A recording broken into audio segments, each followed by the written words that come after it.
Thanks for coming along, everyone. My name is Michael Ed. I co-lead Rethink Priorities AI Governance and Strategy team, and also do some other things, but that's the main thing for this talk.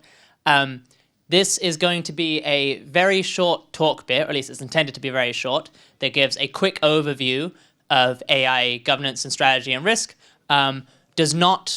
I'm not going to properly justify the claims I make, nor even properly explain them. I'm just going to quickly make a bunch of claims to give you a rough sense, so that we then have most of the time for Q&A. The questions could include, why the hell do you believe that? That's fine if you want. But yeah, I'm going to give the claims without the proper reasoning, just to give a lay of the land. Yep, so most of it's going to be Q&A. So first thing is, what is AI risk? Why might it matter? Why now? Again, I'm just going to run through some big claims. Firstly, I claim that transformative AI seems very likely to be possible. So it seems very likely that this is in principle feasible. Some people disagree. I think their arguments are very weak. I think it just seems very, very likely that we can, in some way, artificially create something that is effectively as smart or smarter than humans at a whole bunch of key domains. Transformative AI essentially means AI systems powerful enough to cause something as big a deal as the Industrial Revolution, which is a really, really big deal. Multiple groups are actively pursuing the development of transformative AI. So it's not just that this is the sort of thing that seems like in principle it could be done, but also this is something that people are actively working on. Well-resourced groups, multiple, actively trying to do this. In particular, OpenAI, DeepMind, and Anthropic are thinking specifically of transformative AI. Lots of other players now are also thinking about advanced AI, and maybe some are thinking about transformative AI. Sooner or later, one of these groups will probably succeed. So it's in principle feasible, people are working on it. I claim one of them is probably going to succeed. This seems plausible in the next 10 years and likely in the next 50. I have reasons for this. There's a lot of lines of evidence that seem to roughly suggest this. However, we should be quite uncertain. I'm just saying plausible in the next 10, and I'm saying likely in the next 50. My personal guess is a roughly 50-50 chance by 2040. There's a lot more that could be said here about what am I even claiming and why do I believe it, but I'll just say it. It seems plausible that this will lead to an existentially catastrophic accident, misuse, or other consequences. Existential catastrophe means something that permanently worsens the future of the world, humanity, the universe, that sort of thing. For example, extinction, but it also could be some permanent lock-in of some worse future than we could have achieved. So I'm saying that if someone gets to transformative AI, it seems at least plausible there will be some existential catastrophe, either via accident, such as the AI system actively taking over, so no humans have done something wrong on purpose, but it all gets out of control, or human misuse of it, or some other subtler types of issues. Again, I know these are big claims. Some of you are probably boring. I already believe this. I believed it for years. Some of you are probably whoa, what's going on? Here's my claims. I can justify in the Q&A if you want. Easiest path to TAI seems to be unsafe. So it's not just that, I think if people just by default create transformative artificial intelligence in the easiest way that one could do so, this seems like it will by default destroy everything, basically. This doesn't mean people are going to do this. People also don't want to be destroyed. They will also be putting in risk management practices and doing some safety stuff. But the easiest option that someone might race towards and do seems like it would be very, very bad. There's a post by Ajay Kotra called "Without Specific Countermeasures, the Default Path to AI Leads to Takeover," or something like that. That's very good and spells this out. So that's what is AI risk. Why might it matter? Why now? In one slide, a very quick high-level info. What is AI governance, especially existential risk-focused AI governance? So I think it's work to improve long-run outcomes from the development and deployment of AI systems via means other than technical AI safety itself. So you could work to reduce the chance of existential catastrophes from AI via trying to make the systems themselves safer. This is technical AI safety work. Or you could do stuff that's more indirect or aimed at how people use it and things like that. This is governance work. It's not just about governments. It's also about what labs do. It's about what publics do, etc. It's just the things that about these AI systems and what goes really, really badly and preventing that. And it's not the technical AI safety work itself. So for example, this might be understanding and or influencing current or future decisions and norms of actors such as governments, labs, publics, technical communities like the ML community or the people at AI labs, or other relevant actors, philanthropists, intergovernmental organizations like the UN. There's a wide range. I claim this issue is huge. It's going to touch society in all sorts of ways. This is a very big surface area to this problem. It's going to impact on many things, and many things will impact on it. And so AI governance is a very, very broad area. Some parts matter way more than others, but still there are many things that are really important here, not just governments, though they are a pretty big deal. This definition is loosely adapted from this post. Okay. Why might it matter? Why now? Or a bit more on what AI governance is. You can imagine this continuum from the foundational research to actual application. I think this is pretty useful, and AI governance can cover the whole spectrum. So you can do work that's pretty foundational, such as like at a high level, what does the future hold? Roughly, what sort of systems should we be worried about? When are they going to be developed? Where are they going to be developed? How could this go wrong? What do we want the future to look like? This is very high-level strategy research. Then you can move along into tactics research, like in light of that, what broad goals should we be pursuing? Then you can move along to policy development. Okay, we will have this broad goal of like reducing the number of actors that are developing advanced systems. What are some specific policies we can do for that? And fleshing these out and actually writing some bills and legislation. Then getting these policies advocated for, then implementing these policies and monitoring and verifying how they're being followed.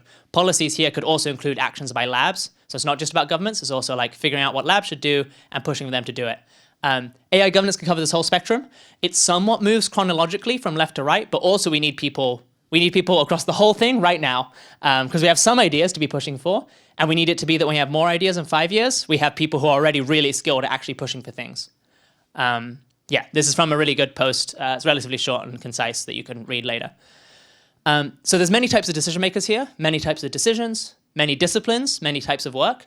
So it's not just about machine learning people. It's not just about policy people. Also people with economics backgrounds, law backgrounds, national security backgrounds, lots of types of things, corporate governance, entrepreneurship, grant making. There's lots of things that we need here, communicators, media people.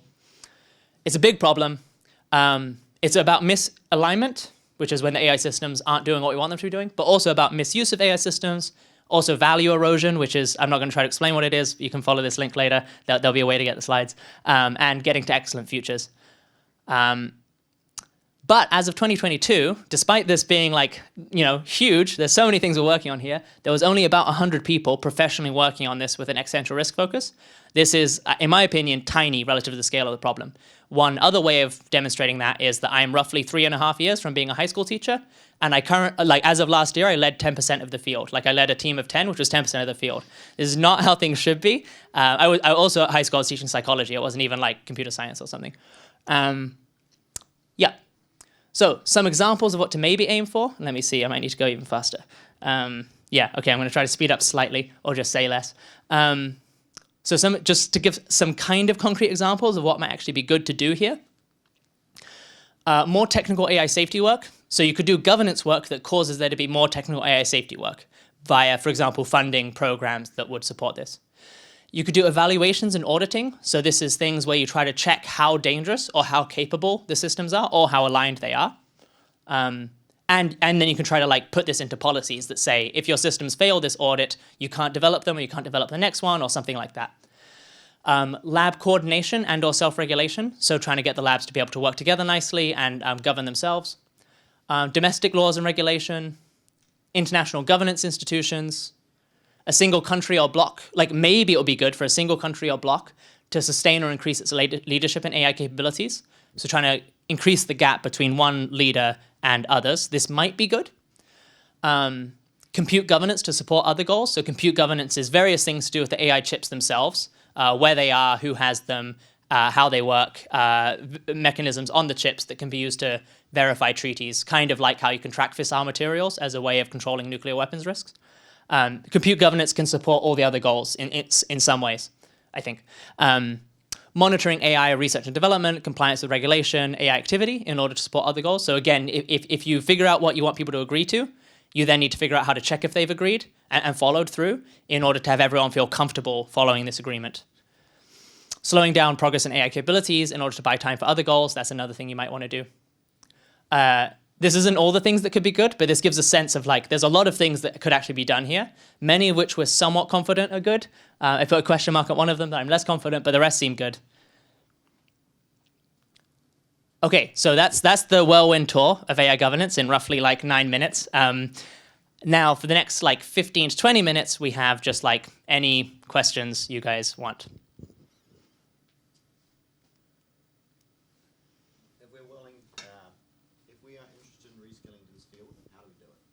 Cool. So question was, if we're interested in reskilling into the field, how do we do it? It depends on what you want to do within the field. It's quite a wide range. So some important types of work, some important types of institutions include effective altruism organizations, mainstream think tanks, governments, corporate AI labs.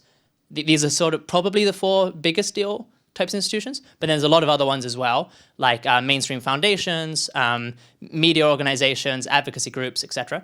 And then types of work can include research, entrepreneurship, policy, grant making, field building, media and communications, operations, and probably some other things. So I would suggest finding trying to figure out where you can best fit in, which might be doing the sort of thing you're already doing, but like for AI safety, depending on what you're doing. Like if you're doing some other policy work or some other operations work, you can just like bring that to the AI safety field, for example. For any of these, it's useful to know some amount about policy and machine learning and the high-level risk arguments. But for research, you want to learn a lot about those. For like operations, you don't need to know very much about those. Then I would also, like as a meta suggestion, because what everyone needs to reskill is going to be very different, I would suggest reaching out to 80,000 Hours for career advice, trying to go to conferences like these and talk to lots of people here, like people working in the field, ideally, and getting lots of advice from people that is tailored to your situation. And then also, at the end of this, I'll share some resources, like some collections of like career advice type stuff and courses. One specific thing is there's something called the AI Safety Fundamentals course, which I think is really good. It's probably the single best public reading list for like learning about AI governance itself, which is probably worth anyone who wants to work in this doing that at some point, unless they already know everything from it. Cool. If someone has like machine learning skills, let's say, or experience in machine learning, which would be useful for both like technical AI safety work and also governance work, like how would you compare doing technical AI safety versus governance? Cool. So the question is, I guess there's like 2 parts to the question. One is like, how valuable is technical AI safety versus governance work? And if someone specifically has machine learning skills, maybe like which one should they do and how useful is machine learning for AI governance? I think technical AI safety and AI governance are roughly equally valuable on the margin. And also, if they were temporarily a difference in how valuable they were, we should expect other EAs to fix that to some extent. We should expect other people to like flow in and adjust to that. And so mostly people should play to their comparative advantage. If someone's a good fit for machine learning, that's like weak evidence that their best fit is technical AI safety, but it's not very much. Really, they should probably try specific types of work in both. You could be good for machine learning, but still just not really want to do any of the main types of technical AI safety that are high value. And if you're good for machine learning, that can be really useful for like developing concrete policy proposals. Or like one thing that's useful is just you have like a stamp that means you can go to policy people and be like, look, I know technical stuff. You should listen to me. And policy people are often very credentialist. So like even if you literally don't know any more than someone else, this can be a useful credential. So I think machine learning technical backgrounds can be quite helpful for the governance work. There's also technical governance work to be done. For example, developing the evaluations. I would argue is basically governance work, even though it is like, it sort of looks like technical AI safety, but it's not building the safe systems. It's instead building a thing that we can use for governance purposes. So that person should probably try both and get more like granular with what things they're looking at. Also, there could even be a case where someone's good at machine learning, but they still should do operations because they're just like amazingly good at getting things done in an organization or something. But probably they should utilize that skill set. In many other places, I heard you say that there are about 100 people in the world working on AI governance and about 300 people working on technical AI safety. Where do these numbers come from? Yeah, so one place they come from is 80,000 Hours.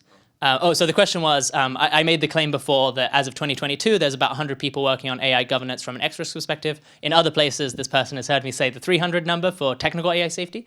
I endorse both of those numbers for 2022. Now it's probably a bit bigger in both. And I don't know which one's growing faster. 80,000 hours has both of these numbers in some article called something like how many people are working on AI safety.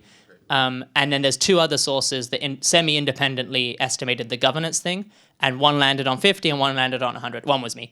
The three things converged on like 50 to 100 for AI governance. They're pretty fuzzy numbers, like even what do you even mean by like professionally working on AI governance from an existential risk perspective, but I think it's about right. So moving towards the right side of the spectrum, which goes to policy advocacy and policy implementation, do you feel like there's just a couple of regions of the world where it makes sense, like US and China, and not EU or Poland? Yeah, so the question was like, when you're on the, like, sort of how much do different jurisdictions matter? How much do different jurisdictions' policy matter? In particular, like US, China, EU, Poland, as like things to compare. So I think the US matters the most, followed probably by China, but China's very hard to influence in like a net positive way that doesn't just break everything. Followed probably by either the EU or the UK, but I'm not, like, I would guess the EU's a little ahead, but I'm not sure. Then there's other countries as well that matter too. In particular, probably countries with either, like, factors I have in mind are like, do they contain leading AI labs? Do I expect they will in future contain leading AI labs? Do they have significant geopolitical influence? Do they have significant R&D budgets, which can be used for like funding good stuff or funding bad stuff? Are they important in the chip supply chain? And are they important for policy diffusion? So like the EU is obviously very important for like policy diffusion via the Brussels effect. Singapore is maybe kind of important for policy diffusion to China. Apparently sometimes they copy things. I don't, like, sometimes China like adapts Singaporean policies. I don't know much about that. I've just like heard this once. These are the factors I'd consider. However, there's also, like, again, like effective altruism inclined people have somewhat appropriately adjusted for that. And so people are somewhat more inclined to go to the US, followed by the EU, followed by these other countries. So people are moving around. So on the margin, the differences aren't very big. And people should probably somewhat play, at least within the, like, the top ones, they should play to their strengths. I think Polish policy in itself probably isn't very important. But if there's some way that Polish policy can affect EU policy, that might be a big deal. Yeah, and sometimes it might be, like, if you could become, like, whether you guys have presidents or prime ministers, if you could become that for Poland, like, that's probably pretty good. Like, even though Poland doesn't matter that much, like, being able to have that much sway is good. So if you've got a shot at that, like, probably go for it. Yeah. Which do you have?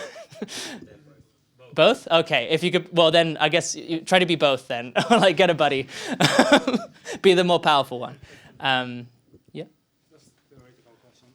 Broadly speaking, to what extent would you say that full consciousness a prerequisite before an AI system decides to take over and transform, for example, humans into classes of its individuality or something like that? So the question was, would an AI system have to be conscious before it decides to do a takeover?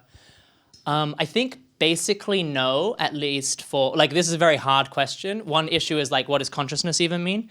But for, like, I don't think AIs would have to be conscious in a human-like or a morally relevant way in order to do a takeover. For example, one scenario that I think is, like, pretty unlikely, but basically, like, the GPT systems sort of like play act characters. And maybe you can just, like, play act a takeover character for long enough without, like, really being anything or something like that. I would guess that you don't need, like, phenomenal consciousness. You don't need, like, sentience. You just need the ability to form plans, and then you need, like, some reason why you landed on a goal that humans get in the way of. So, in my opinion and from my experience, what I've seen, the strategy policy in AI governance is developed only after a huge disruption. So more like retrospectively than prospectively. Is that the case in your opinion? And why it seems that not enough forecasting or predictions is done in this particular area? Like there is known maps of development. And for example, if we talk about GPTs, like it's not exactly that nobody saw it coming.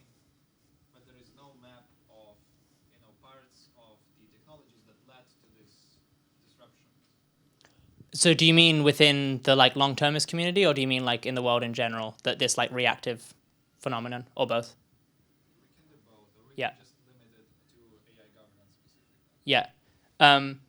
So the question was, it appears to this questioner that like AI governance field tends to like react to the big events and hasn't like predicted them, or hasn't like mapped out what's coming and why it's coming and what it'll be made of and things like that. Should we be doing more of this forecasting style work and less of just like responding when things happen? I think basically no. I think or maybe it's complicated. So I think like the field has arguably I think the field has invested a lot of its energy into forecasting. There have been some important variables they've ignored. So I think they've spent a lot of energy forecasting which types of systems are going to be important, and in particular when transformative systems are going to arise. I think there hasn't been much energy last year put into what's going to happen along the way, like what are going to be the early big deal things that AI systems do, and how's that going to wake up governments and venture capitalists and existing machine learning communities and stuff, waking them up to either the potential here or the dangers here. And I think it was somewhat predictable that there would be a major increase in public attention and policymaker attention in the wake of some developments at some point in the next 3 years, like as of 2022 up to 2025. It was predictable that something there would happen. People didn't, I don't think they adequately really thought about that. But I think the answer isn't like more forecasting. I think it's like forecasting different things, like forecasting things about society rather than just about when the systems will be developed and how society is going to change in response to this. And relatively simple things. It doesn't need to be very complicated. Just like if we think there's going to be like an insanely big deal thing in 20 years, probably there's going to be kind of big deal things earlier. People are going to kind of notice, and then they're going to want to invest more money in and also going to want to regulate it more. Like that's kind of easy to predict, and I did predict it. I didn't write this down well enough though, so you can't fully verify me. But then also forecasting work trades off against actually like making plans and trades off against actually acting on things and actually accruing influence. So it was also a pretty good strategy to just like go into government and just like rise up the ranks and get really, really skilled and knowledgeable and a lot of credentials and credibility. And so that you can like, whenever something comes up, it's very hard to predict what's going to come up. When something comes up, you can then like adaptively respond to it. Or like pre-November last year, it would be good to be like figuring out specific regulations or like semi-specific regulations we'd want to pass when the government does wake up. I think it was predictable they want to wake up eventually. And now they did, and there's this policy window and we aren't ready for it. We don't have much to say. So overall, I wouldn't really want more forecasting. I'd want different forecasting. I want actual plan making and continuing field building, personally. Maybe adding to this, wouldn't you say that, okay, we don't need more forecasting, but maybe government needs to be more aware Yeah. of forecasting? Is that true, Michael? Yeah, so there when I said we is very ambiguous. When I said we, I meant like the long-termist AI governance community. I do think governments are like, at least until November last year when ChatGPT came out, and since then a bunch of stuff's happened. I think governments were like remarkably ignorant about everything that's going to be happening, and I think they're still like they've now woken up to like what's here now, and they still haven't really woken up to like even 3 years, let alone like transformative AI. I don't know if it'd be good for them to wake up more though, because the things that are coming are also pretty profitable and are also good for national security. And if you have 3 actors that all notice that, and then they're like, well, if I hang back, maybe they just rush ahead anyway and build the dangerous thing. Maybe I should just bank on like it maybe not being dangerous, and like I want to get that first, and maybe I'll build it better because I can like trust myself. And this empirically does happen. Like this sort of this is called attention hazards of like an idea that is known, but raising the salience of it can be dangerous even if the idea is true. And the idea of like AGI risk flows through the idea of AGI, which is a pretty dangerous idea. And empirically, it has decently often been the case that people have heard the AGI risk idea and then have gone and like advanced AI progress, which is probably bad to do. Yeah. So it might be good if governments pay more attention. It's definitely weird that they don't, but I don't know if it'd be good. Is there a place where I can see this forecast? Because to be honest, when I was looking for them, there's not much that I've seen. And yeah, as you mentioned, it's not only about the technology development, it's also about implementation. So the society part, as you mentioned, never seen anything like that. I don't think that, like, I disagree with you in opinion that there is enough forecast. It doesn't seem to me that enough is done in this domain.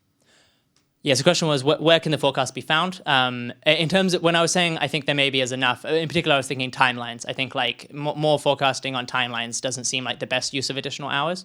Although I think timelines is important, but we've done a lot of work on it already. Where it can be found, there's one like Epoch has a AI timelines literature review. Holden Konofsky has something called like AI timelines where the arguments and the experts stand. I have a Google Doc. I don't know how best to find that, but if you want this Google Doc, like message me. It's not sensitive. It's just like kind of crummy, and I haven't made time to put it on the forum. That's all timelines. Other stuff is like scattered around, but Metaculus has a lot of them. A lot of like concrete forecasts on a bunch of things that might happen from AI, and then a lot of stuff is in like either rough or somewhat information hazardous Google Docs. There is relatively little on how society is going to react and what's going to happen between here and AGI. So I agree with that forecast is like fairly sparse. My team has probably done a significant fraction of what exists on that, and we haven't done very much. There is relatively little time, so I'm going to run through a few like QR code type things, which I hope still work. Maybe there's QR codes, I can't remember. Well, anyway, like some concrete suggestions for getting involved. If you might want to get involved, if you want to at least explore getting involved, a few ways to get involved are to learn about this issue. So there's this, I think the URL just changed last week, so I should have updated that. But I imagine this will redirect, hopefully it does. The AI Safety Fundamentals course, I think is, as I said, the single best public reading list on these things. And they're currently until the 25th of June or something like that, accepting applications for this like cohort of the AI governance course. So you can just read it as a reading list yourself, or you can like go through it as a course with people and have the exercises and stuff like that. I think this is a great way to onboard to the topic, relatively time efficiently, something like 4 hours a week for 8 weeks. You could also do research, so you could apply to things like fellowships or internships at organizations like GovAI, Rethink Priorities, where I work, SERI, ERA, Cherry, Legal Priorities Project. You can Google these things and find out what they are. There's also something called EA Opportunities Board that has some of this info. You can also, for example, if you're doing a master's or a PhD or something, or like a bachelor's that includes a thesis, you could try to write a thesis on something related. The thesis is probably not going to be particularly impactful, but it could be good as a learning opportunity if you're doing a thesis anyway. When I say not impactful, because it's like relatively early career people, like most of the value of your work is probably building yourself into a better career later. You could also build things. So it's not all about research. There is like stuff to be actually like made in the world. So you could start a university community, for example, if you're currently going through university. You could also do various entrepreneurial things. I should have put this on the screen, but there's various types of projects, entrepreneurial projects we might want to launch. If you're interested in that, send me a message. Another team in my organization is trying to be an incubator for AI X-risk reducing entrepreneurial projects, and they expect to be bottlenecked by finding good founders.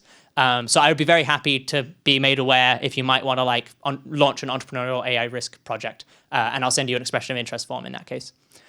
Other things, there's like lots to do. There's a lot of work that's needed here. These are 4 links that you can go to if you want. Either for miscellaneous resources in AI governance or for miscellaneous resources on careers and research and long-termist stuff, or applying to work on my team. We currently have a role open just till end of day tomorrow for compute governance stuff. If you have some sort of background on like hardware information security, you can apply for that. It's just till tomorrow. In September, we plan to open a bunch of roles. And then there's a overview of AI strategy, which I think is a good intro resource that my team put out recently. I didn't just put it out. I haven't updated these slides. Cool. I think that's roughly my time. So hope you all go out and save the world. Thanks for coming along.